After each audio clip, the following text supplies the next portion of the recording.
রমেশ, অনেক দিন কোথাও ঘুরতে যাওয়া হয়নি রে। হ্যাঁ, ঠিকই বলেছিস, অনেক দিন কাজের চাপে কোনো জায়গায় ঘুরতে যাওয়া হয়নি। তাহলে এক কাজ করিস, দুইজন মিলে নদীর দিক থেকে একটু ঘুরে আসি। হ্যাঁ, তাহলে তাই চল। আজকের আকাশটা মনে হচ্ছে কেমন একটা মেঘলা মেঘলা হয়ে রয়েছে। মনে হচ্ছে খুব জোরে একটু পরেই ঝড় বৃষ্টি হতে পারে। তাহলে আমরা যে নদীর পাড়ে যাচ্ছি, নদীর পাড়ে কোনো ক্ষতি হবে না তো আমাদের? না না, আমরা তো নদীর একেবারে ধারে যাব না, আমরা নদীর আশেপাশে এলাকাতেই ঘুরবো। জাস্ট এই ঝড়ের মধ্যে ঠান্ডা হাওয়া থাকবে, এত গরম থেকে বাঁচার একটি বিরাট উপায় নদীর তীরে যাওয়া। হ্যাঁ, ঠিকই বলেছিস, যা গরম পড়েছে না, নদীর ধারে গিয়ে ঠান্ডা হাওয়া উপভোগ করা যাবে, এর থেকে বড় কিছুই হতে পারে না। তবে তাড়াতাড়ি চল, বেশি কথা বলিস না, কারণ ঝড় বৃষ্টি খুব তাড়াতাড়ি শুরু হয়ে যাবে, তখন আমরা বাড়ি ফিরতে পারবো না এবং দাঁড়িয়ে দাঁড়িয়ে সেখানে ভিজতে হবে।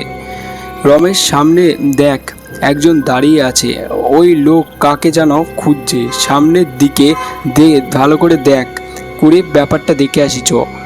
চল এগিয়ে যাই সামনের দিকে। বলছি সাধু বাবা, আপনি কাকে খুঁজছেন? কোনো কি বিপদ রয়েছে? তোরা কারা?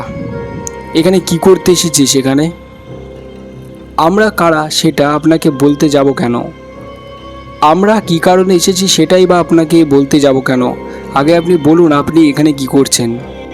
আরে রমেশ, আগে কি জিজ্ঞাসা করছে সেটা তো আগে জানতে দে, এইভাবে কথা বলিস না। তোরা দুইজন কি করতে এসেছিস সেটা বড় কথা নয়, বড় কথা হচ্ছে এই জায়গাতেই আজ পর্যন্ত যারা এসেছে কেউ আজ পর্যন্ত ফিরে যেতে পারেনি। তোরা দুই মূর্খ এখানে কি করতে এসেছিস? যদি ভালো চাস তো আজকে অমাবস্যার রাত এখান থেকে সরে যা, নাহলে তোদের কপালে আজকে বিপদ রয়েছে।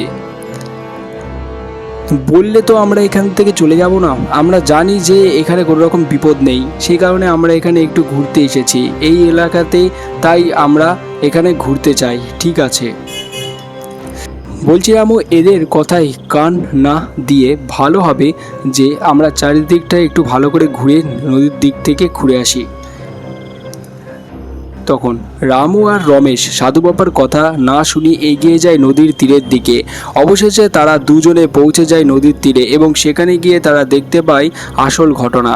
তবে রামু কিছুটা যেতেই রমেশ হঠাৎ করে হারিয়ে যায়। তখন অনেকটা পথ এগিয়ে গিয়েছিল রামু, তাই খুঁজে পাবে না রমেশকে। রামু তখন অনেক খোঁজার চেষ্টা করেছে, কিন্তু তাও খুঁজে পায়নি। হয়তো সাধু বাবার কথাটা ঠিক ছিল, হারিয়ে গেল রমেশ, আর খুঁজে পাওয়া যাচ্ছে না। চারিদিকে অন্ধকারে ঢেলে গেল, আমি বুঝতে পারছি না কি করব। এই মুহূর্তে কিছুক্ষণ এইভাবে বুঝে থাকার পর তারপর দেখি যে এখানে সামনে যেন কে যেন এগিয়ে আসছে। তারপর দেখি যে এটা একটা ভয়ঙ্কর পেতনি। আমার মনে হলো হয়তো এই পেতনি রমেশকে কোথাও লুকিয়ে রেখেছে, তাই আমি ভয় না পেয়ে পেতনির মুখোমুখি হই। কে রে হতভাগা, এখানে এত রাতে এখানে কি করতে এসেছিস?